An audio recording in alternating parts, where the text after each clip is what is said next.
Para este ejemplo, yo he incluido este nuevo tipo de dato timestamp y lo he bautizado como row version. Que este tipo de dato tiene una particularidad, se actualiza solito.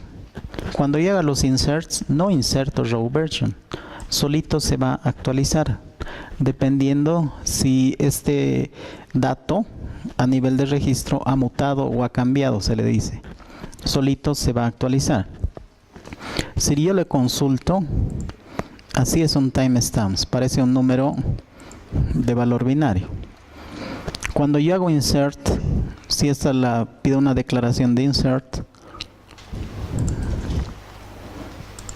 no aparece en el listado esa columna de row version porque no necesitas mandarle un valor explícito, solito se va a insertar. Es como si tuviera un default constraint que solito se va a actualizar. Eso es particular de SQL Server, es uno de sus features, le podríamos decir.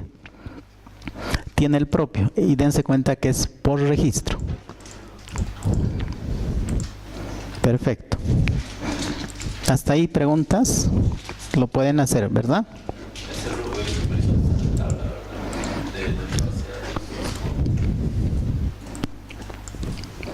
¿De cuál, perdón? En School, en tu base de datos transaccional. Estoy en School. Como tengo el versionamiento, o bueno, ya tengo identificar las versiones de registros por registro, necesito obtener el último cambio o el valor del último cambio en toda la base de datos. Para poder hacer eso me he creado una función que le he bautizado como getDatabaseRowVersion. ¿Y qué es lo que hace esta función? Que prácticamente es la clave del éxito.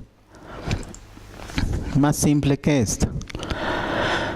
Hace la llamada a este rowVersion que te devuelve también uno de esos valores binarios que hemos visto, pero a nivel de base de datos. Eso indica que en la línea del tiempo hay una versión, pero tú sabes esos valores a nivel de tabla. Pero a nivel general de base de datos, el min version, o sea, el último cambio, te lo da esta función. Y si quieren más detalles, por si no me la creen, le ponen acá, y su detalle técnico está escrito acá.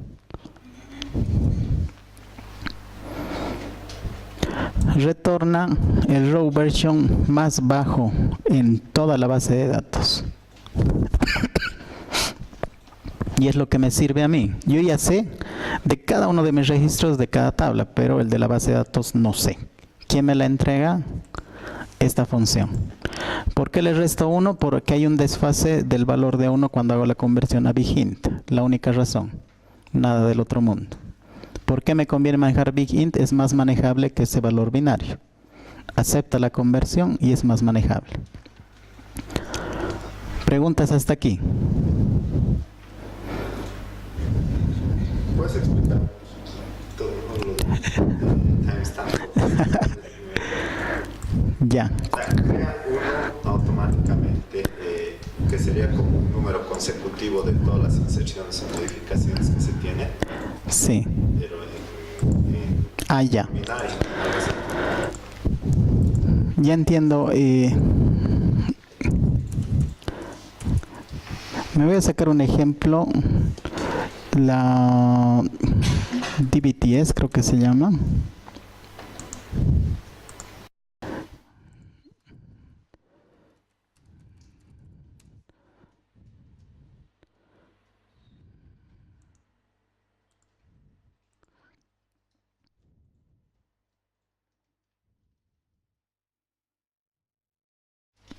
Es un ejemplo clásico que encuentran en internet para que quede más o menos claro qué hace.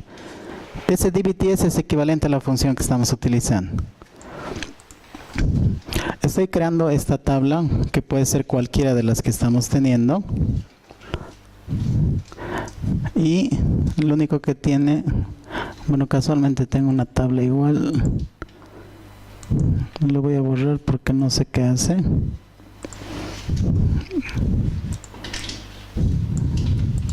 Ahí está. Una tabla que solo tiene small int y ese timestamp que le estamos utilizando también. No hay nada. Y hago la llamada a esa función dbts que es equivalente a la que queremos usar. Es un número binario, ¿no es cierto? Hago un insert en esa tabla. No uso nada que ver el row timestamp. Verifico qué valor ha insertado y tiene su propia versión de registro. Vuelvo a ejecutar el dbts 7D7. 7D7 coincide con el último insert que he realizado. Voy a hacer otro insert, otro valor. ¿Sí? Dan cuenta que ya es diferente la versión del registro. Y esto se ha ido cambiando. Ahora, casualmente nos sirve para el ejemplo. Este digamos que es el 7 y es el 8. En el 7 yo ya corrí mi proceso de integración y ya está en el warehouse el row de valor 1. Estoy volviendo a correr el ETL. No es conveniente volver a llevarle el 1 porque ya está allá, ¿no es cierto? ¿Cómo identifico qué registros de esta tabla debería llevar? Es medio obvio, nosotros diríamos el 2. ¿Cómo identifico? Yo puedo llamar al dbts y me dice, el último cambio fue el 7D8. Entonces el 7D8 es el que lo voy a llevar. Ahora puede ser que haya habido más cambios, incluso en otras tablas, ese número puede ser más grande. O sea, la línea del tiempo puede ser más adelante. Pero yo ya me quedé atrás, porque me lo han registrado con el 7D8. Entonces hay una separación. Todo lo que está en este rango es lo que voy a llevar al warehouse. Me sirve para identificar ese rango y no tener que llevar todo el contenido de la tabla. En caso de que haya actualizaciones. Es insert, update o delete, cualquiera de los DMLs. Incluso un merge implica un cambio. Pero en caso de que haya el registro se pierde, ¿cómo identificar? Ah, ya, sí, ese es un escenario que hay que tener cuidado. Vas a perder la versión de tu registro. Pero no te olvides que estamos manejando a nivel de tabla. Y yo tengo aquí el último cambio a nivel de tabla. Lo peor que puede pasar es que tú has borrado ese registro, pero en el warehouse se queda almacenado como histórico. Generalmente en el warehouse es modo append, ¿no? Aumentar, aumentar, aumentar. Y no es borrar, no hay delete en el warehouse. Lo que se puede hacer es en las consultas ya no incluir a esos valores, ¿no? O incluir una columna que diga su estatus, si es current o si está deshabilitado o está eliminado, pero no se borra. ¿Ya? dbts es hablar de esta función, es equivalente. ¿Ya? ¿Más preguntas? Es importante. Pregúntenme todo, porque no quiero que se tranquen. Solo es para identificar registros y la versión del registro. Pero esta llamada la vamos a hacer. Les voy a mostrar dónde lo llamamos. De cómo funciona me refiero a las preguntas. ¿Quedó claro, no es cierto? O al final la usan como está en el ejemplo y que funcione.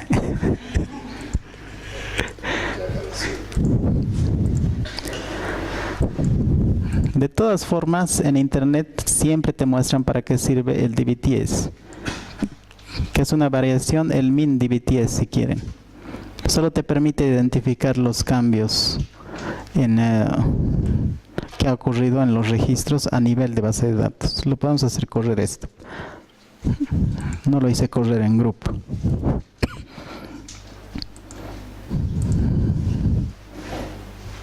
Sí, lo único que indica con qué cambio en el tiempo, porque esto en realidad es tiempo, es un timestamp en binario nada más. Como inicio, esto es a nivel de base de datos, no solo para esta tabla. Ocurre un DML, puede ser insert, update, delete, aumenta 7 de 9. Ocurre un update, insert, delete y aumenta un 7 de A. Solo te indica que va avanzando en el tiempo cada vez que ocurre un cambio. En general, a nivel de base de datos, nada más. Ya.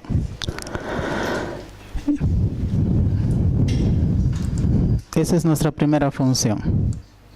Ahora, eso lo tengo que llevar para que no sea confuso. Lo voy a cerrar esto.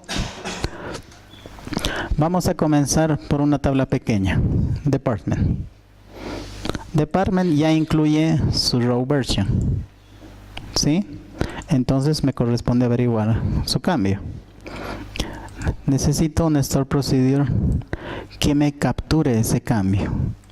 Ese lo he bautizado como get department change by row version. ¿Y qué es lo que hace ese store procedure? Por si acaso quiero ver documentado así bien bonito sus procedures, ¿no? No quiero ver que ni el nombre identifico como me han pasado la última vez. Regla. Porque es buena práctica, prefiero que lo utilicen como regla hasta que se topen con esos problemas. Es mejor evitar el no count, que son esos mensajitos que no ayudan mucho, y el transaction abort en caso de que falle. Aquí está cómo capturo los registros que son diferentes del current DBTS, que es el current database timestamp, no es más nada. Si ese row version que tiene esta tabla es mayor que el last version, ¿de dónde saco esto? ¿Se acuerdan de esto? Estoy en department, ahí está marcado cuál es el último cambio que he hecho. Esto se convierte en un timestamp, es un big int igual, por eso hay un row version conversion. Sí, sí. ¿Cómo seteamos las variables de la tabla de posición? En cero. Partes de cero. Se van a ir actualizando después en cada corrida, pero la primera vez parten en cero. Trae el valor de acá, del último cambio, y lo convierte en un row version. Si el row version propio y actual de la tabla es mayor a ese, significa que hubieron cambios. ¿Y cuáles cambios me sirven? Los que sean menores o iguales al último cambio a nivel de base de datos. Entonces esa porción de registros son las que necesito migrar. Y eso obtiene el get department changes by row version. ¿Más preguntas acá?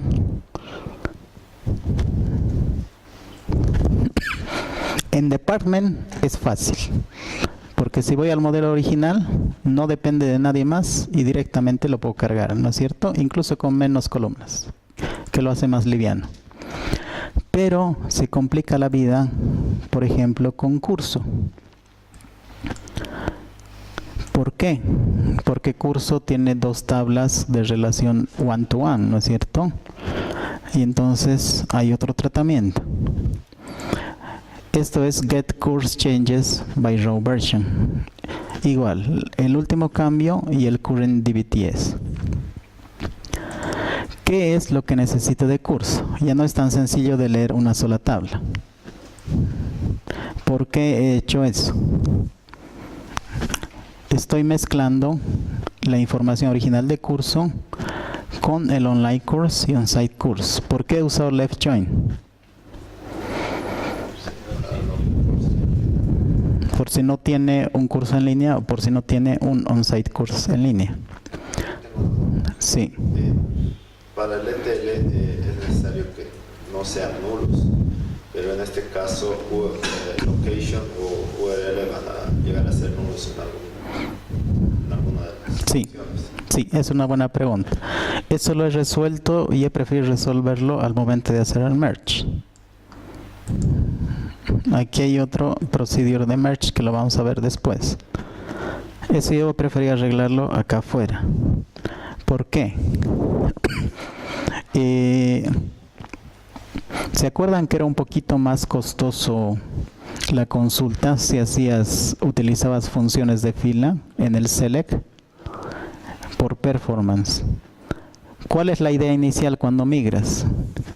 Poder migrar desde tu base de datos transaccional hasta el warehouse como puedas, pero que llegue como puedas, con nulos, con lo que sea, pero que llegue. Esa es la idea inicial. Suena chistoso, pero la primera vez va a fallar y es frustrante no ver nada al otro lado. Primero hagan que llegue. Después vamos a hacer procesamiento o transformación, que se le llama.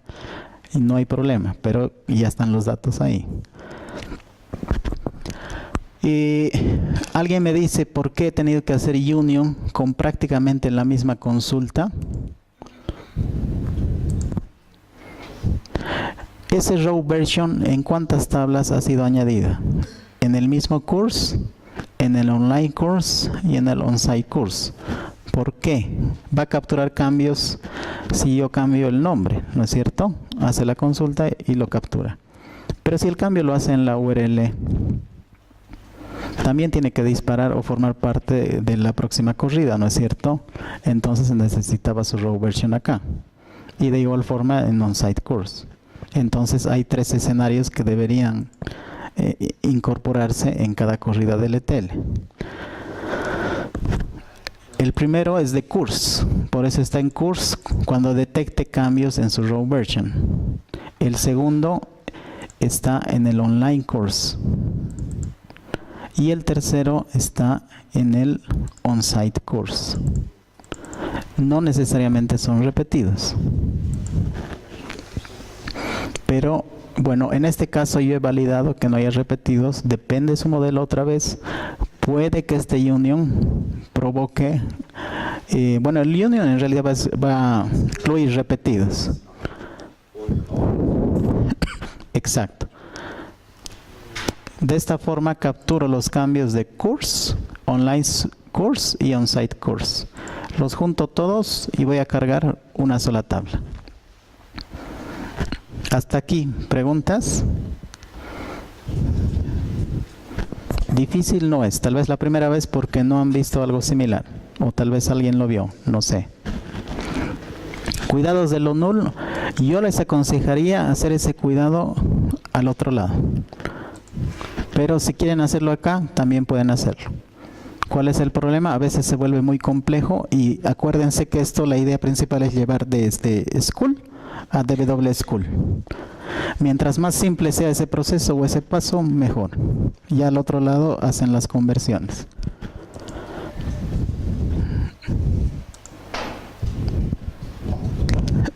Eso es respecto a las dimensiones.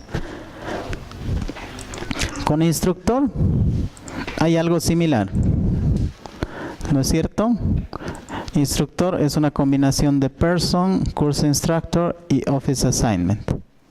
Pero igual, la lógica ya la han seguido. Instructor involucra person, office assignment y course instructor. Los 3. ¿Dónde detecto los cambios? Cuando hay cambios en person.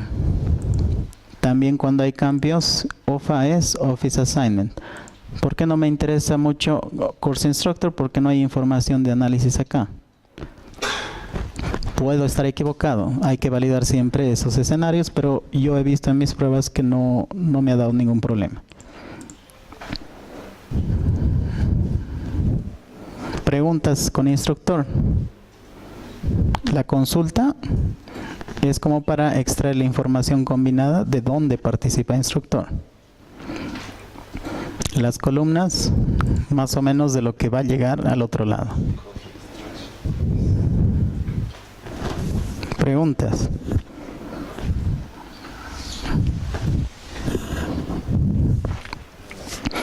Ya tenemos Department, Course, Instructor.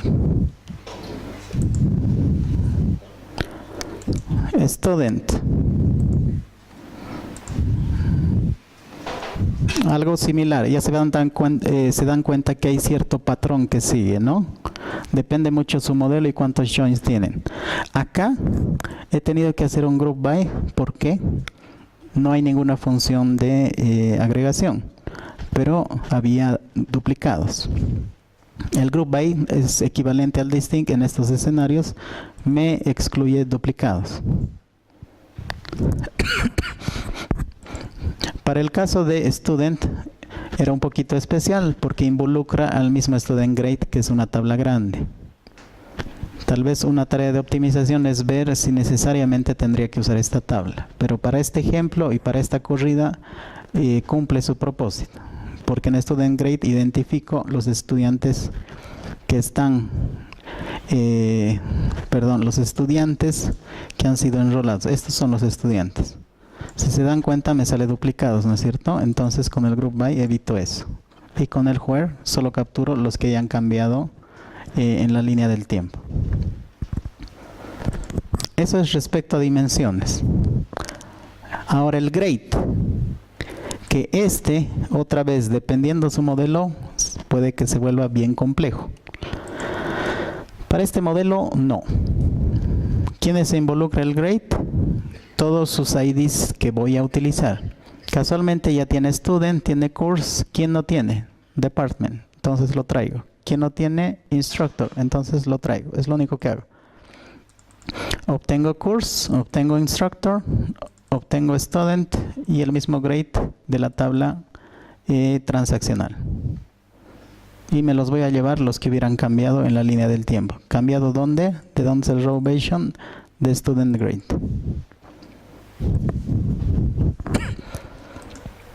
Esta es para la tabla,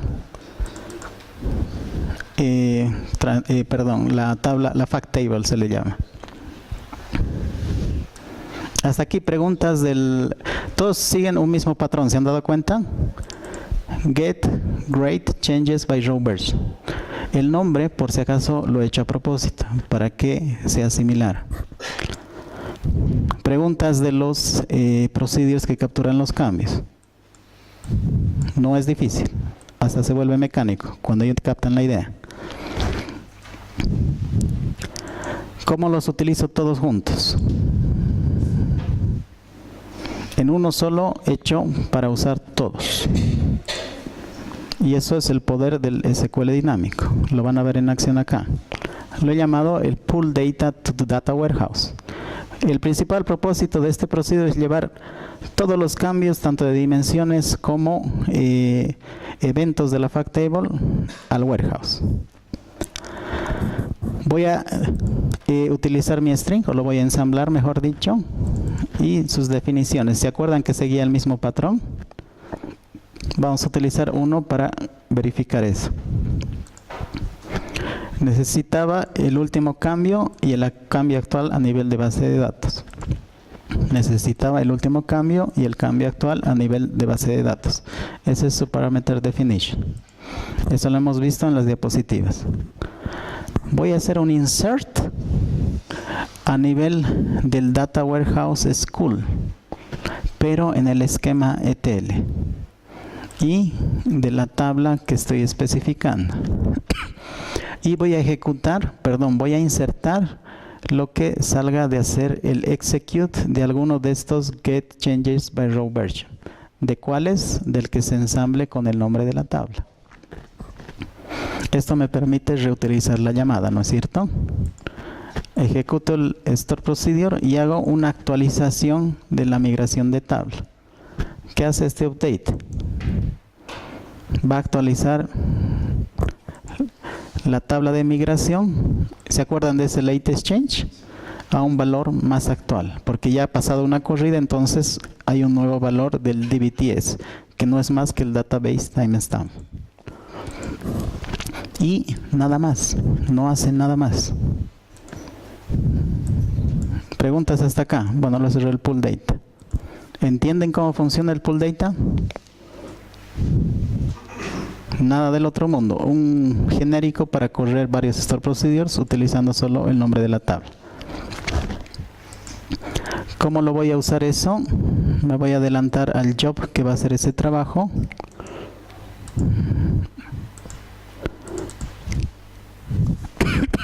Aquí se puede ver cuántas veces llamo al pool data por cada una de las dimensiones y la tabla de hechos. Así no tengo que hacer mucho código. Lo reutilizo, hace lo mismo y se ensambla solito dependiendo a qué tabla voy a cargar. ¿Ya? Al otro lado, eso es al lado de school, ¿verdad? ¿Y qué hace al lado de DW? ¿Se han dado cuenta que he utilizado casi dos versiones de la tabla? ¿Por qué? ¿Quién me dice por qué he hecho esto? ¿O ya se dio cuenta? Este es el dim curso original. Este, en lo posible, solo modo append, lo añado. Este ya es de una corrida. No hay nulos, está llenado, está limpio, está elegante, ¿no? Es el que presentamos al final. Pero como mi objetivo es llevar de un lado a otro, puedo estar arrastrando basura.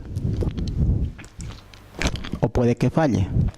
Como el original no es buena práctica tocarlo, a menos que estés seguro de que lo que vas a insertar está limpio, está transformado y está validado, no lo hago directamente.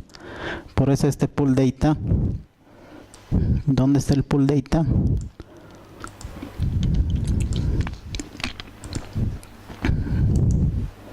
Hace el insert, le podríamos llamar en una zona de staging o de ensayo de ETL, que es casi una copia de la tabla de dimensión que vamos a insertar.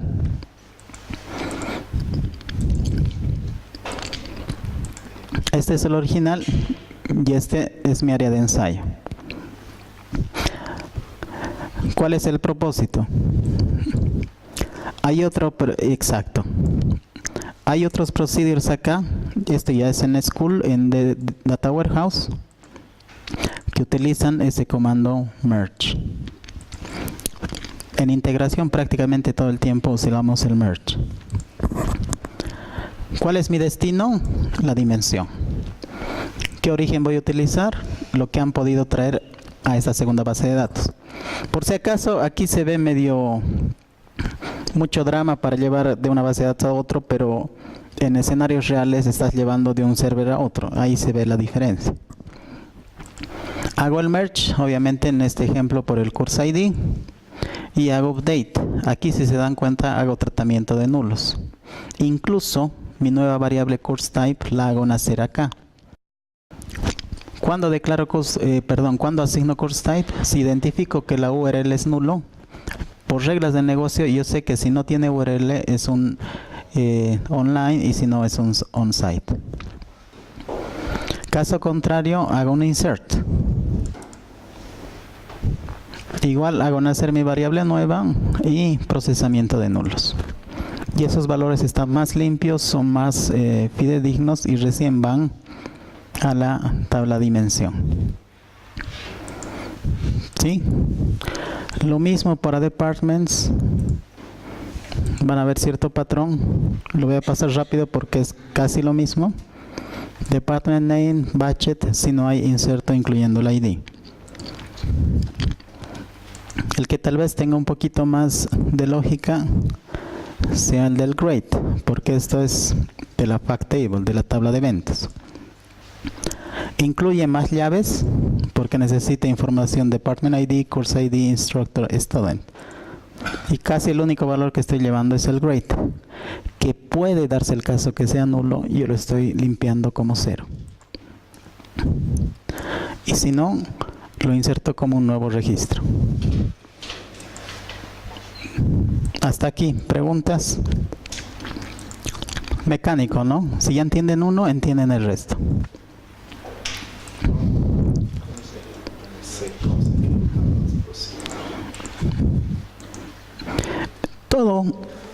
se ejecuta en los pasos del job. El job no es más que un conjunto de tareas. Primero hago el pull data. El pull data, ya lo hemos visto, lo hacemos por cada una de estas tablas. Termina bien, lo único que va a hacer es llevar de school a Data Warehouse School, como haya podido, pero lo lleva. Perfecto, como ya sé que hay data en esas tablas de staging, entonces los que van a entrar a trabajar son los merge. Cambié el contexto, ¿no? Por eso te dice en qué bases de datos trabajo, en DW School. Primero hago mergeo department, course, instructor y student. Perfecto. Después de que hago el merge, limpio mi área de ensayo. Como son tablas repositorios, si quieren, las trunco, porque no tienen ni llave primaria, son repositorios nada más. Y las vacío. Y ahí terminó mi proceso de integración de datos. Obviamente es un ejemplo básico basado enteramente en procedures de base de datos. En sistemas reales ya hay software que hace cosas más avanzadas. Pero para este curso, para el propósito de lo que queremos hacer, es suficiente con esto. Y ahora me dicen, quiero verlo ejecutar. ¿Cómo va a correr? Solo lo hago correr de esta forma. Start job at step. Ahora, ¿cómo verifico? Nos vamos a agarrar una tablita cualquiera. Donde nos interesa es en el warehouse. Ya tiene datos porque ya lo he estado corriendo. Por ejemplo, en curso. En curso tengo el 1045, que es el curso de cálculo. Un escenario típico, voy a la base de datos transaccional y el origen de ese valor está en cálculos. Yo voy a hacer un cambio, un DML cualquiera. Voy a actualizar curso y voy a actualizar este título. Y va a ser ahora cálculos 2, por ejemplo. Cuando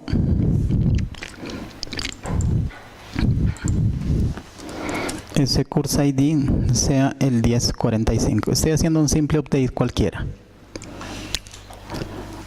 Hago el cambio, esto es en school por si acaso, y una fila ha sido afectada. Como es un commit automático, ha sido afectado. Esto es school. Ahora, al otro lado, no veo el cambio, porque el ETL no ha corrido todavía. Entonces, voy a correr el ETL. Inicio la corrida, obviamente va a barrer con todos y ya termina la actualización. Ahora me dicen, pero yo no voy a estar haciendo esto a cada rato. No. Entonces hay una característica llamada schedules. Dice que puede ser recurrente y le pongo cada cuánto quieren, cada 10 segundos. Y puede ser de forma diaria. Diario, está bien. Cada 10 segundos. Iniciando ahora. Y tiene que estar habilitado.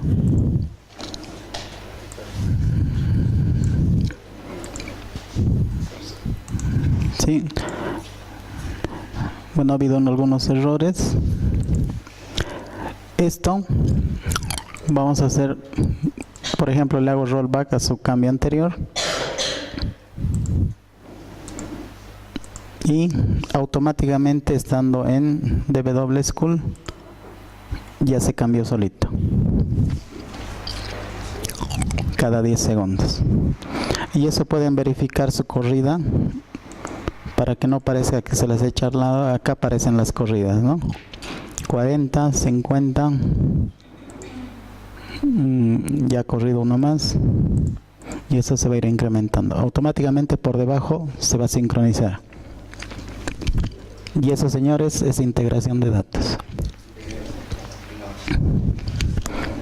Y ahora, como tenemos tiempo, ya que a mí me encanta cuando ya hay un data warehouse, ¿qué puedo hacer yo con ese warehouse?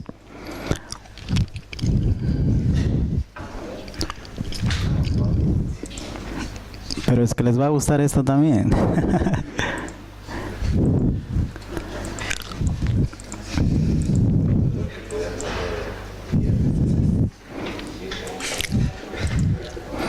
Una herramienta que sus plugins ya se han vuelto bastante prácticos. Hay una característica propia del Power Pivot. No sé si alguien lo ha escuchado.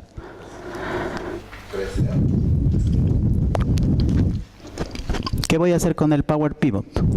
Ya tengo un modelo estrella y el modelo estrella puede ser consumido por otras herramientas. Voy a importar mi modelo estrella desde mi servidor.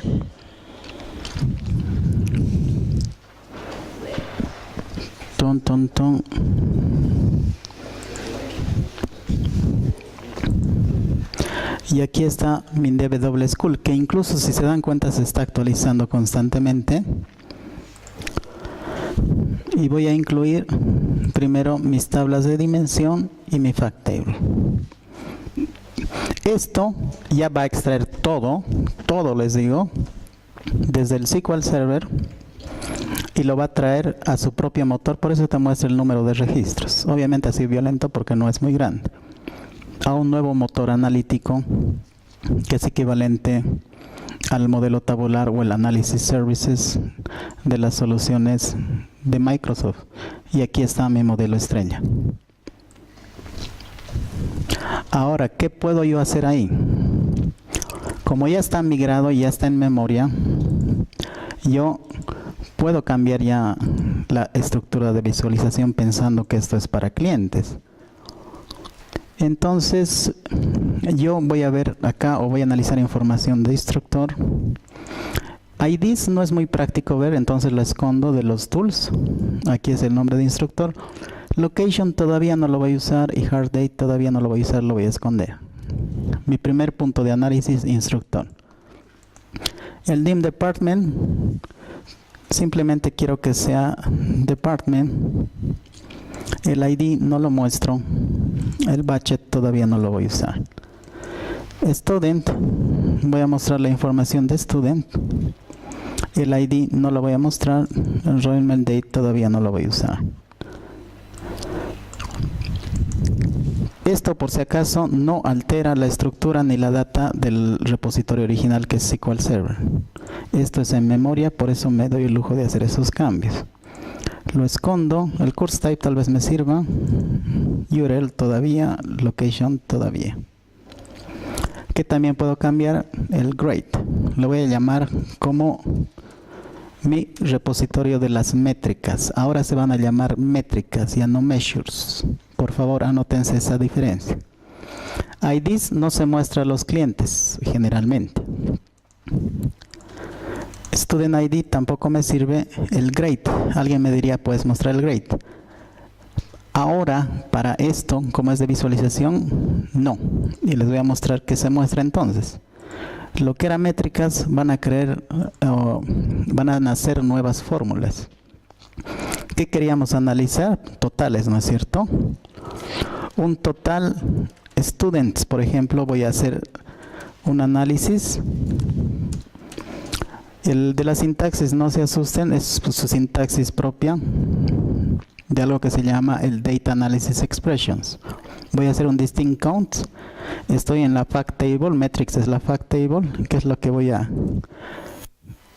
contar.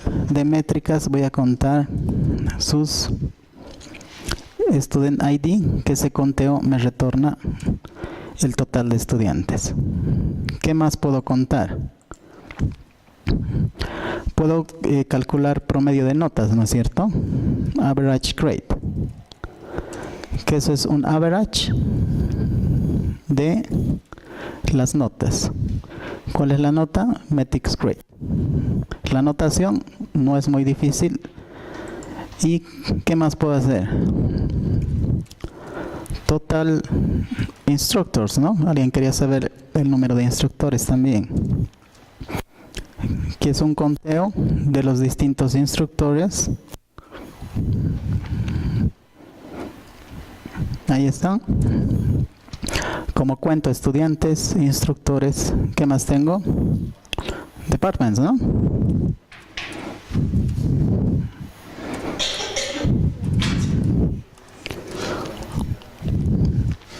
Son de las métricas.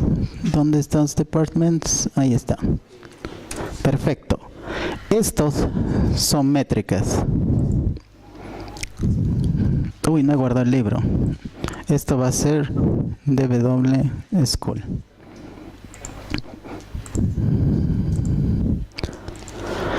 Voy a mi diagrama y el grade ya no lo voy a mostrar. Voy a, en su defecto, utilizar las métricas, ya no los measures. Perfecto, ya me tengo mi motor analítico, ya lo he cargado desde un modelo estrella.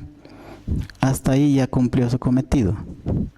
Ahora, lo que parecía que no tenía nada, hay un aplicativo llamado, plugin llamado Power View, que es una herramienta de reportes.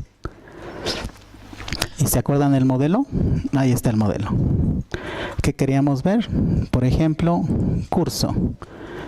Quiero ver curso y quiero ver dónde están mis métricas.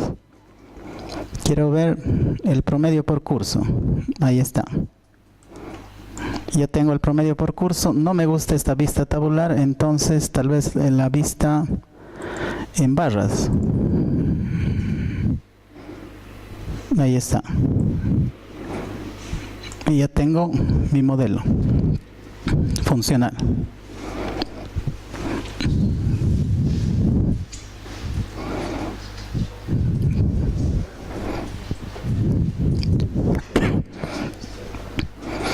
Tal vez no les gusta esto, pueden tratar de manejar líneas. Pies tal vez.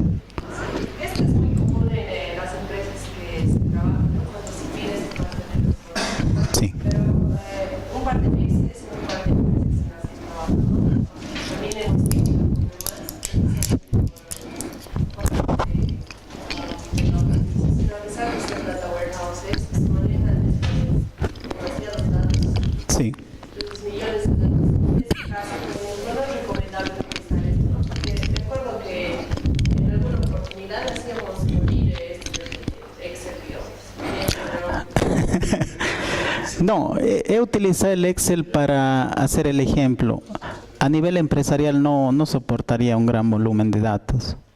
Excel, si no estoy mal, máximo soporta 5 millones de registros, esta versión 2016. Pero a nivel empresarial no, ya no representa lo que antes 5 millones de registros. pero sirve como para cumplir las ideas, ¿no? Su versión empresarial de este motor es el Analysis Services. Su equivalente, pero ya empresarial. Ese sí soporta grandes cosas. Preguntas, dudas, observaciones. ¿La carga? Sí.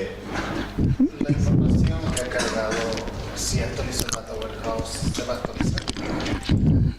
Sí, hay una opción de refresh, pero el que actualizas es el Power Pivot. Update All puedes aplicar y te lo va a actualizar todito.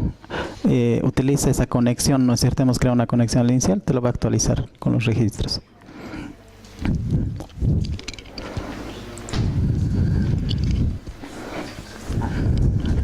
Pero si digamos quisiera enviar solamente Power View al cliente, Con el Power View, ese es el que está en línea, pero no. Ah, no, perdón, me estoy confundiendo con Power BI. Esto es para mostrarles cómo pueden consumir su warehouse. Ya para sus proyectos hay otras soluciones. No sé si conocen esta, no sé si está disponible.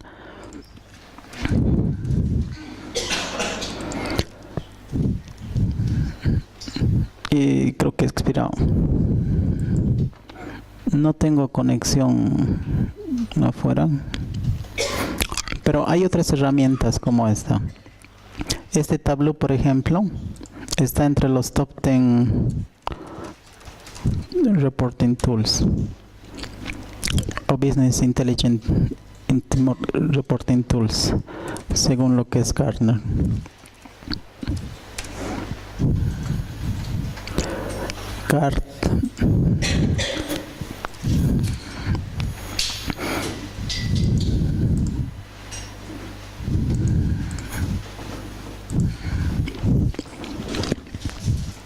Tableau está arriba, bueno, Microsoft, ClickView, entre los más top, si les interesa profundizar. Microsoft estaría en la herramienta que mencionó, Inge. La empresarial, esta es la de gratuita, la Analysis Services.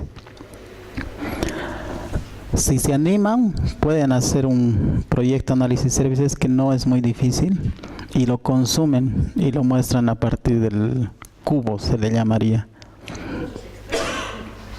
Claro. El tema es que les alcance el tiempo. Integración les va a ayudar como base lo que les he dado, pero otra vez depende su modelo.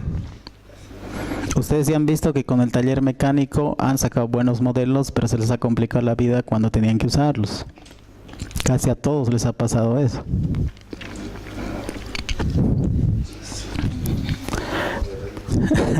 Por eso depende su modelo otra vez. Y preguntas, no nos queda ya mucho para hacer. Los scripts y todo se los voy a subir esta noche para que lo analicen con calma. No sé si algo más quieran preguntar. Aquí ya lo creo que... Sí. Respecto a los recursos y a la información actualizada en tiempo real, por ejemplo, nosotros teníamos un problema para hacer un proyecto de dashboard y necesitábamos saber cuánto de recursos consume, digamos, el tener el job dándose cada cierto tiempo y tener la información casi instantáneamente. ¿Qué recomendaría usted, digamos, usar esto o usar, por ejemplo, una herramienta como Pentaho? Bueno, yo de entrada me iría por la herramienta. Pentaho también la conozco. ¿Sabes la desventaja de hacer esto? Los procedures te van a consumir mucho tiempo y recursos. Y puede darse el caso incluso que bloqueen tus tablas en School, haciendo analogía como será tu base de datos central. Mientras en Pentaho tiene un balanceo de carga cuando envía los registros. Entonces ya prevé ese tipo de problemas.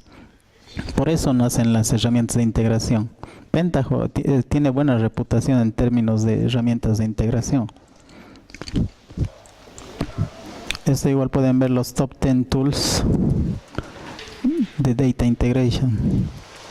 Si alguno se anima a utilizar un tool de Data Integration, obviamente hay un plus de recompensa. El tema es tiempo, si les va a alcanzar. Hay N herramientas. Pentaho no es difícil de aprender. Y en su vida profesional les puede servir. Una herramienta de integración de datos.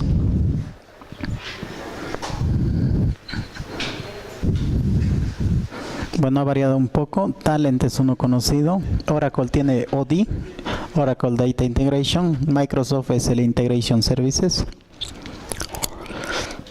IBM Cognos se llama su solución de integración. SAP no la conozco, SAS no la conozco. Bueno, aquí está Pentaho que hablábamos.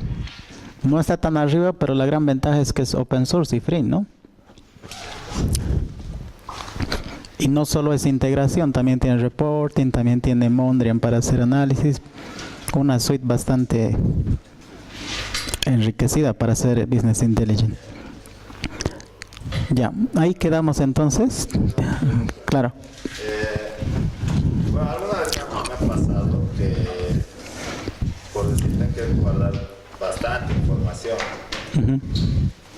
Un formulario que tiene N, ¿cómo se llama? N campos, pero que están separados en distintas tablas. ¿Ya? Ya.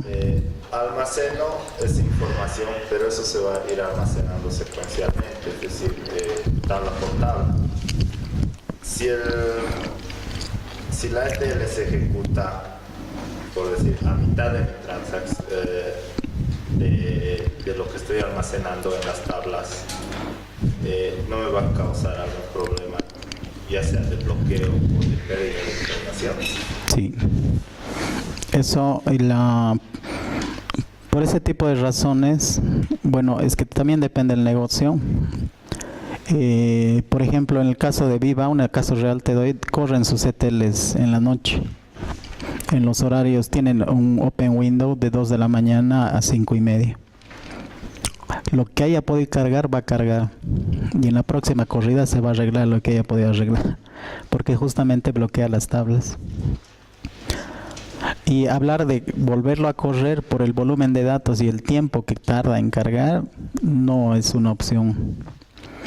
Y por eso depende del negocio. Nosotros en la empresa, por ejemplo, corremos cada 5 segundos, pero eso es relativo. Si te das cuenta, una ETL corre de los real time, ya está, o sea, teóricamente cada 5 segundos tiene que correr, pero corre uno y tarda casi media hora en terminar e inmediatamente corre el otro. Y es justamente para que no bloquee mucho las tablas, porque las está bloqueando en realidad.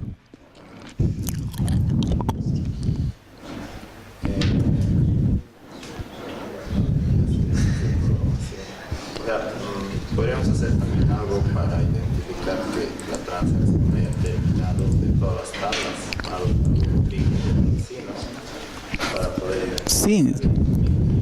definir el trigger o bueno, en el ATL para que pueda migrar. Nosotros, por ejemplo, como son tantas tablas, bueno, en esta tabla te doy de ejemplo. Aquí les doy un escenario. Supongamos que de mis dimensiones, después de la primera corrida, hasta diciembre no van a cambiar. ¿Tiene sentido que lo corra todo el tiempo? Yo me aumentaría una columnita y que diga enabled y aquí es true o false. Y ya en mi lógica determino cuál es correr. Y directamente eso es salvaguardar recursos, ¿no? Es algo que hacemos nosotros. Lo anulamos algunos ETLs que sabemos que no van a cambiar y reducimos la carga.